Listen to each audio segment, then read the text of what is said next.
Berikut ini rangkuman peristiwa yang terjadi dalam Perang Rusia-Ukraina hari ke-854 pada Rabu, 26 Juni 2024.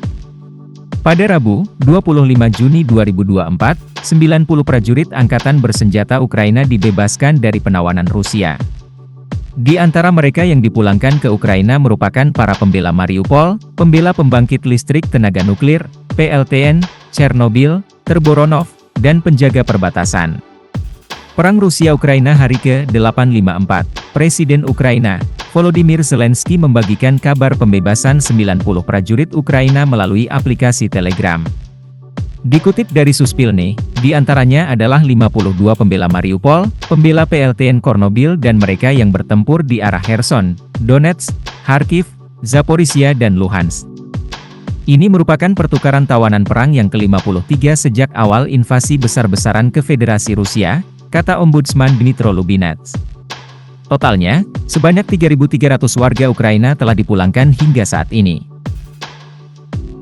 Kedepannya kami akan memantau pemenuhan hak-hak pengungsi yang kembali, khususnya terkait pemeriksaan kesehatan, rehabilitasi, pengurusan dokumen-dokumen yang diperlukan, kartu ban, tambahnya.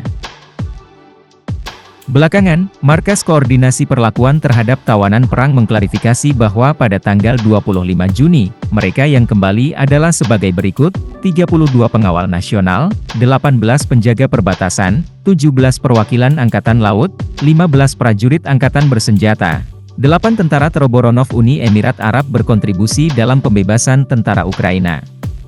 Ukraina dan Uni Eropa, UE, secara resmi telah memulai perundingan aksesi.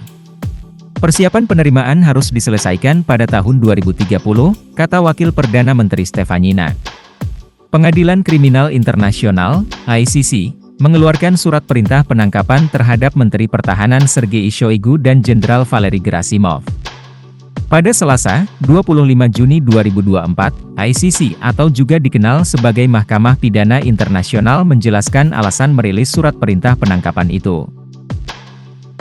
Dikatakan hakim menganggap ada alasan yang masuk akal untuk percaya bahwa orang-orang tersebut bertanggung jawab atas serangan rudal yang dilakukan oleh Angkatan Bersenjata Rusia terhadap infrastruktur listrik Ukraina.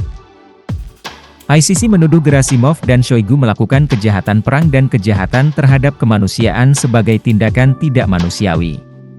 Para hakim menemukan bahwa ada alasan yang masuk akal untuk meyakini kalau dugaan serangan tersebut ditujukan terhadap sasaran sipil, imbuh keterangan pengadilan. Menurut pernyataan pengadilan, serangan yang dituduhkan terjadi selama jangka waktu 10 Oktober 2022 hingga 9 Maret 2023. Selama jangka waktu ini, sejumlah besar serangan terhadap sejumlah pembangkit listrik dan gardu induk dilakukan oleh Angkatan Bersenjata Rusia di beberapa lokasi di Ukraina, kata pernyataan pengadilan. Untuk instalasi-instalasi yang mungkin memenuhi syarat sebagai sasaran militer pada saat yang relevan, kerugian dan kerusakan yang diperkirakan terjadi pada warga sipil jelas berlebihan dibandingkan keuntungan militer yang diharapkan. Rusia telah berulang kali mengatakan infrastruktur energi Ukraina adalah target militer yang sah. Sehingga, Kremlin selalu membantah menargetkan warga sipil atau infrastruktur sipil. Uni Eropa pada hari Senin, 24 Juni 2024, menjatuhkan sanksi terhadap 19 perusahaan Tiongkok karena diduga memberikan dukungan terhadap perang Rusia di Ukraina, The Guardian melaporkan. Daftar yang diterbitkan dalam jurnal resmi UE mencakup beberapa perusahaan yang berlokasi di Hong Kong, serta 2 raksasa satelit global. Paket sanksi ke-14 terhadap Rusia menambahkan 61 perusahaan baru ke dalam daftar entitas yang dituduh secara langsung mendukung kompleks industri militer Rusia dalam perang di Ukraina. Sehingga totalnya menjadi 675 perusahaan. Amerika diperkirakan akan mengumumkan akan mengirimkan tambahan amunisi yang sangat dibutuhkan senilai $150 juta ke Ukraina, menurut 2 pejabat Amerika. Pengiriman yang akan datang diharapkan mencakup amunisi untuk sistem roket artileri mobilitas tinggi, atau HIMARS. Sistem itu juga mampu menembakkan rudal jarak jauh dari sistem rudal taktis Angkatan Darat, atau ATACMS, yang digunakan oleh Ukraina dalam serangan hari Minggu di Ukraina yang menurut Rusia akan memicu pembalasan.